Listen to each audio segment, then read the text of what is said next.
SpongeBob. That square sponge who lives in a pineapple under the sea and has given us unforgettable moments of laughter and chaos. But if there is something that makes this show unique, it is those episodes that cross a thin line between the hilarious and the absolutely absurd. Today, I bring you a tour of the strangest, most irreverent, and memorable episodes of SpongeBob. Those that left us thinking, what did I just watch? Let's start with a classic that perfectly defines what an absurd SpongeBob episode means. You know, those stories that are so ridiculous and surreal, you can't help but love them. And topping the list of weird moments is chocolates with nuts, or as we might call it, when Bob and Patrick tried to get rich and almost lost what little brains they had left. Because yes, this episode is a journey, but not a meaningful one. It all starts with Bob, who is stuck in his own mailbox. Because, of course, that's a perfectly normal activity and he has plenty of free time, but as if that weren't enough, he finds a magazine called New Life, where he discovers that wealth is a solution to all his problems. The old promise of capitalism. This guy's so rich, he has a swimming pool in his swimming pool. Because clearly we all need a pool in our pool if we have one. So Bob decides that he and Patrick can be rich too. And of course, Squidward comes along to be the responsible adult, reminding them that stealing other people's magazines is unethical. But what does ethics matter when you're chasing absurd dreams? Inspired by the magazine, SpongeBob and Patrick have a brilliant idea: get rich by selling something. After a 2-second brainstorm, they decide that chocolate is the way to success because, well, everyone loves chocolate, right? That's a great idea, Pat. We'll be traveling chocolate bar salesmen. And so begins his journey, a journey that shows us that selling chocolate can be more complicated than solving a Rubik's Cube blindfolded. First stop, a random door, and my friends, this is where we start to see how sanity quickly fades. A guy opens the door for them and starts screaming like crazy. Chocolate! Chocolate! Chocolate! Chocolate!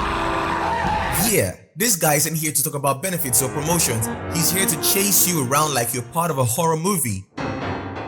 But Bob and Patrick don't give up. They knock on another door and meet a professional salesman who gives them the best business advice ever. You need a special bag to sell chocolate. Spoiler alert, they don't. It's a candy bar bag, you knucklehead. It's specially designed to cradle each candy bar in velvet-lined comfort. And off they go. Our heroes buy bags they don't need and end up with less money than they had.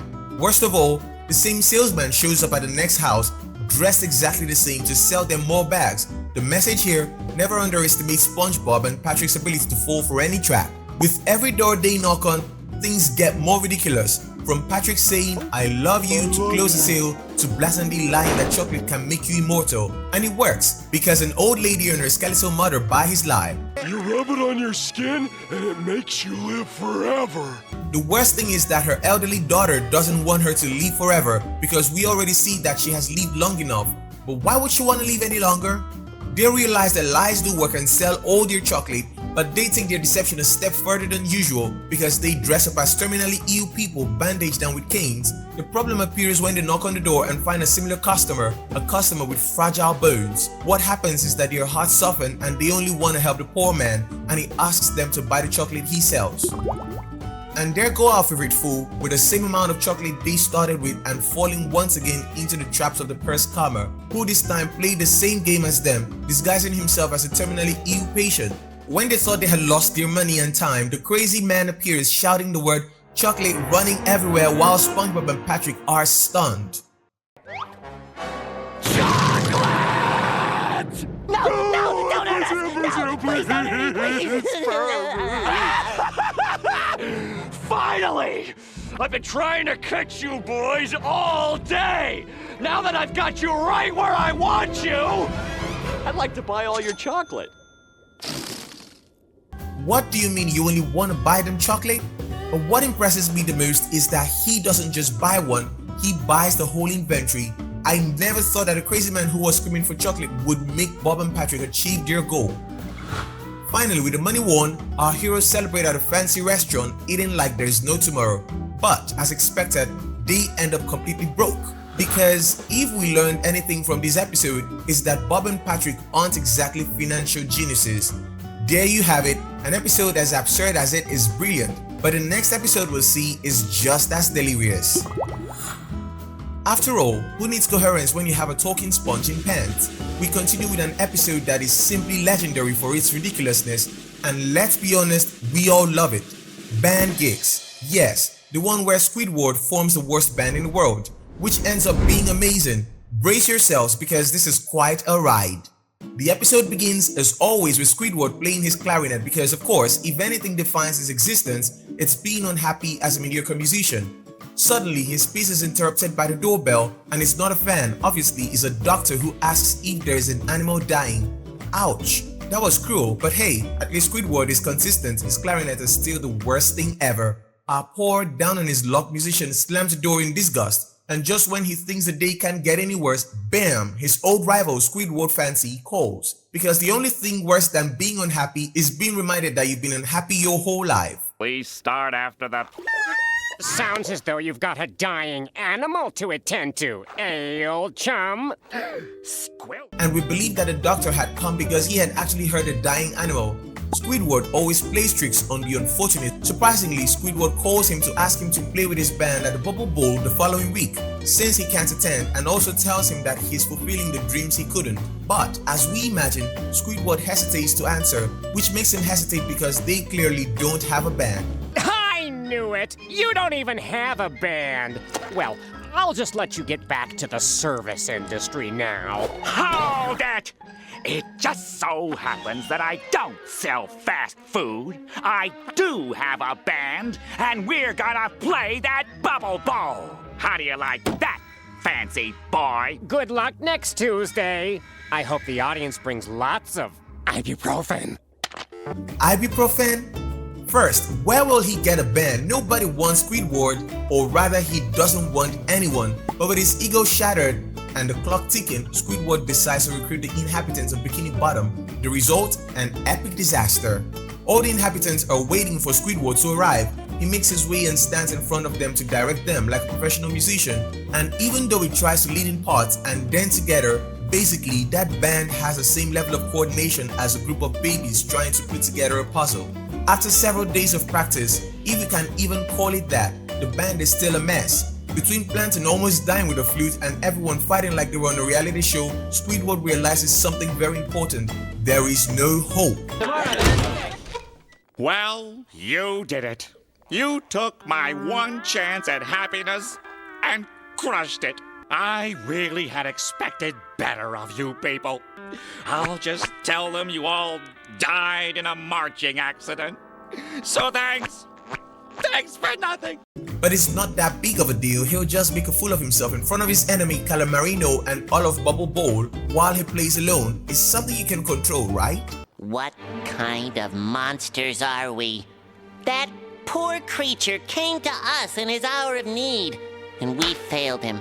Squidward's always been there for us when it was convenient for him. Evelyn, when your little Jimmy was trapped in a fire, who rescued him? A fireman?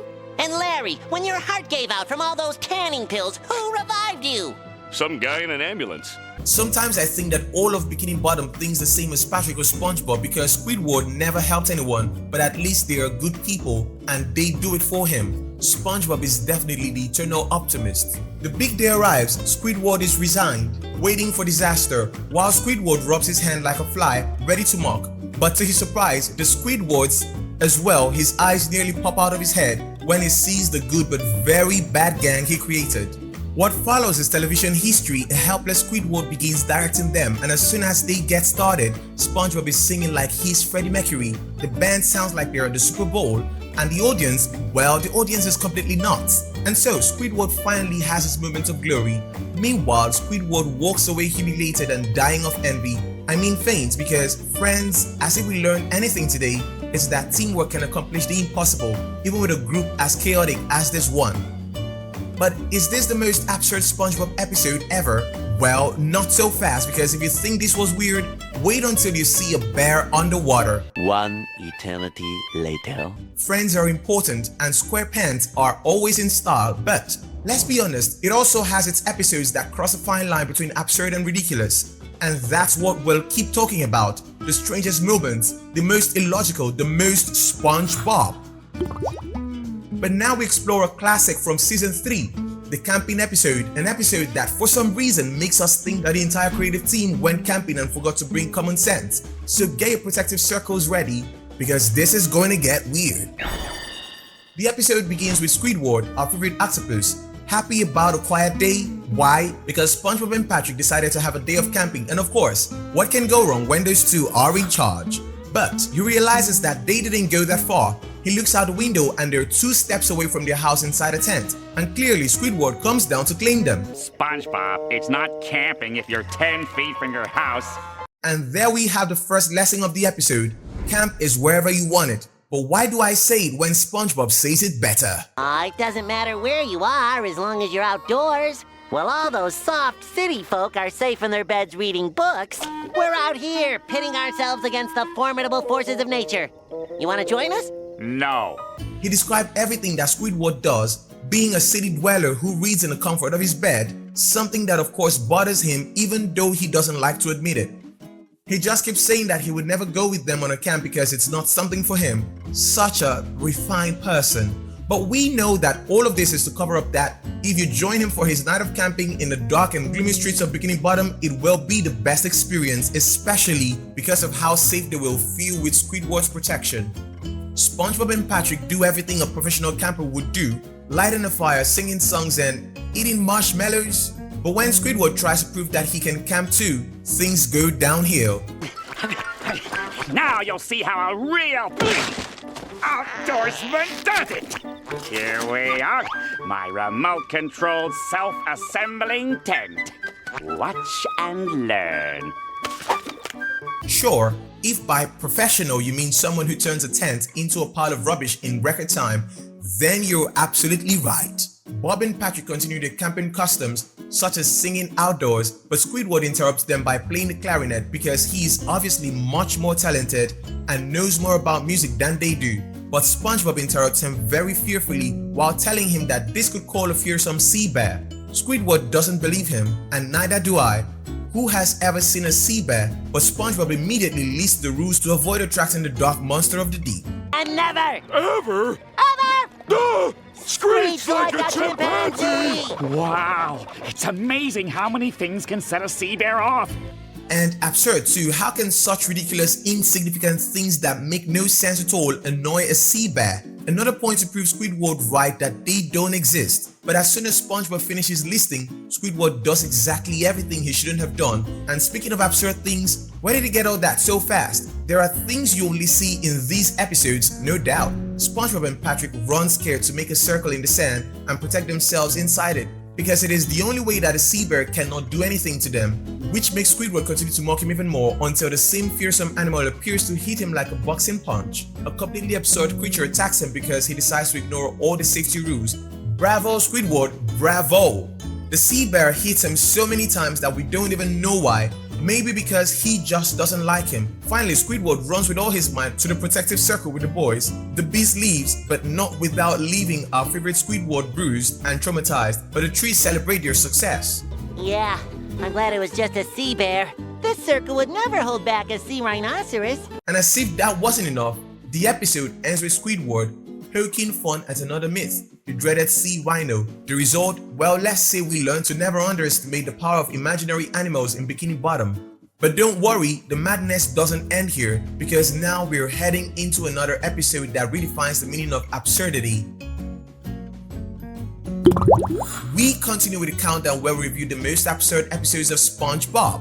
Because of course, if there is something that this square sponge knows how to do, it is to push the limits of reality, logic, and our patience. And speaking of patience, let's talk about Frankendoodle, an episode so ridiculous it makes you wonder if the writer was trying out a magic pencil of his own inspiration. Let's get right to it, because this is a roller coaster of pure insanity.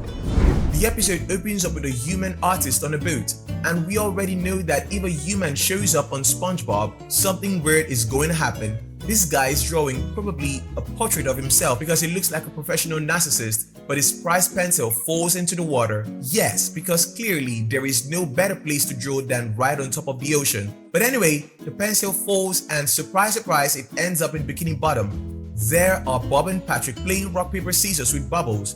which in itself sounds like an extreme game. Suddenly, the giant pencil lands right between them, and as unexpected, they run like the world is ending until they finally realize that the pencil isn't even moving. It is a giant pencil, Patrick. Let's draw some giant pictures with it. Sure, because it's very normal to use something at the moment when it just fell out of nowhere. It shouldn't be dangerous. Bob draws a jellyfish on the ground, and as if it were the most normal thing in the world, the drawing stands up and comes to life. They have in their hands nothing more and nothing less than a magic pencil, and that's when Patrick says something so absurd that you can't help but laugh. Now all I need is a magic mustache, and all my dreams will have come true. All his dreams! As if Patrick's dream was to be the most distinguished guy in Bikini Bottom.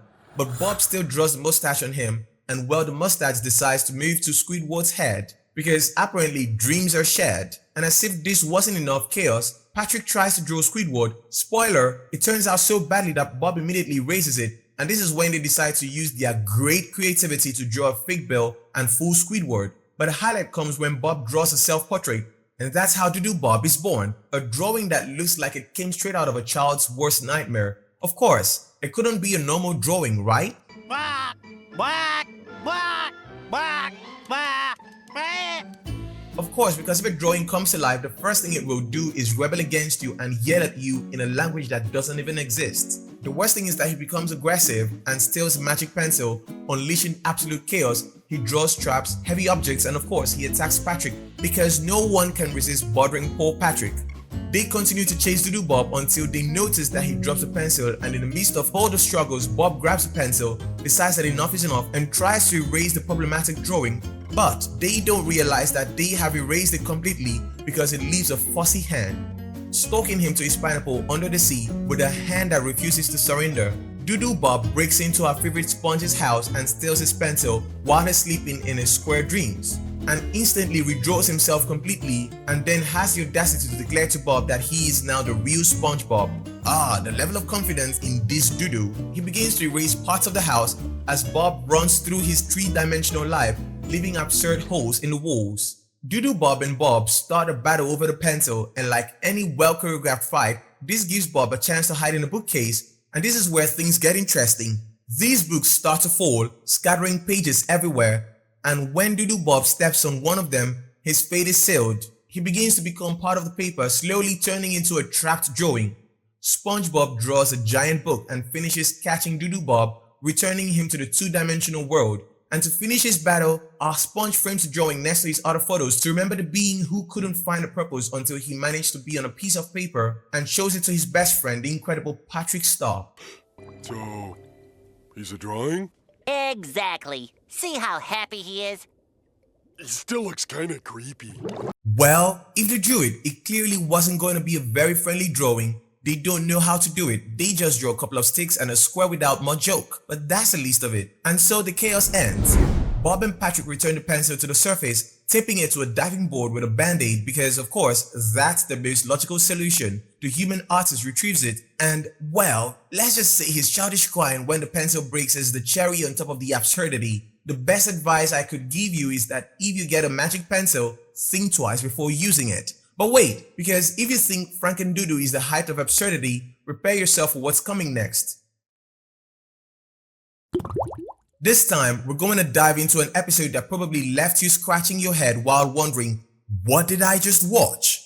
Yes, I'm talking about the legendary Rock Bottom episode from Season 1. Get ready for a ride filled with illogical twists, bizarre creatures, and of course, the unmistakable chaos that only SpongeBob and Patrick can unleash. It all starts harmlessly. SpongeBob and Patrick are at Glove World, an amusement park whose level of fun is proportional to how silly it looks. But as expected, the normal adventure doesn't last long. With giant balloons, useless souvenirs, and a lousy choice of transportation, our heroes head to what can only be described as the worst neighborhood in the ocean, Rock Bottom. Look at these two, overjoyed and carrying a balloon the size of a house. What could possibly go wrong? Well, a lot. Because Bob, in his excitement to pay the fare, keeps shaking that giant balloon, hitting the driver over and over again. And the driver is clearly on the verge of quitting. Just take your seat! And there you have it, a balloon emotionally defeating a working adult. It's not the first time that something absurd starts chaos, but it's still pure gold. And this is when things go from normal to, well, who wrote this? The bus starts to spin around as if the driver was in a racing video game. The best part of all, Bob, Patrick, and the driver end up stuck to the window, but miraculously they escape unharmed because, of course, physics doesn't apply in Bikini Bottom. The two friends get off the bus and the driver, without thinking twice, leaves them stranded in that place called Rock Bottom. Both of them feel the atmosphere is different and clearly begin to feel very scared. They see a bathroom in the distance, but to their surprise, even the doors have a question mark where the identification should be. It doesn't take long before they see completely different and scary inhabitants come out. Bob walks a little to investigate the place and see where to go out, while Patrick waits for the bus, and as soon as our trusty Sponge takes a short walk, the bright star passes by riding by the bus. But as soon as the wheels touch the vertical floor, our square friend gets stuck in that place. And here begins the real comedy of the episode, Bob trying and failing to get out of Rock Bottom. From tying his shoes for hours to losing his balloon, the poor guy can't catch a moment's respite. Oh, and the buses, every time one passes by, it seems to have a special detector to leave the exact second Bob loses sight of it. After missing the bus again, Bob returns to the stop where a local creature is waiting for him. Now, this thing that looks like a cross between a pufferfish and a giant tongue appears in front of Bob, but in Rock Bottom, that's normal. And much more common is that their way of communicating is by sticking out their tongue and blowing loudly. Yes, folks, this is the universal Rock Bottom idiom, blowing on it as if you were trying to blow out a candle. And of course, the creature not only doesn't help, but runs after Bob's balloon. What a level of utility. Wait! Hold on! Stop that bus! Oh, not again! And as expected, the bus passes at that very moment because these vehicles seem to have a special timer designed just to touch your Bob. It's almost like they did it on purpose. Sorry buddy, no balloon is going to save you this time. And just when we think he's hit rock bottom literally, Bob decides the best thing to do is trick the bus by pretending to be a bench. Yes folks, a bench. Does it work? Obviously not, but I admit that the dedication is admirable. A round of applause for Fondo de Roca and its passive-aggressive buses. If you think real-world people are bad, these people take the art of ignoring you to the next level. Exhausted, hungry, and honestly on the verge of insanity, Bob decides to head to the bus station, and this is where the absurd comedy reaches a new level. Bob, optimistic as ever, announces that he will be first in line. I am first in line, and no one is gonna tell me otherwise. But of course, Rock Bottom always has an ace up its sleeves. A giant monster appears and suddenly Bob changes his mind. Okay, second. I am second in line. Okay, third is good. Fourth, not bad. And so the Sponge continues in that place until it reaches the end of the line, being number 329. Of course, he had to wait a long time, so long that he fell asleep. The line moved forward completely and he didn't even notice. But when they finally managed to give him information about when the last bus would pass, he appeared like a ghost and left with it. After that, they turn off the lights and that place that was already terrifying becomes dark. SpongeBob doesn't know where to go and suddenly he starts to hear the strange language of the inhabitants of that cliff, blowing their tongues. Our fearful Sponge, he runs for his life until the end of the pavement hits him.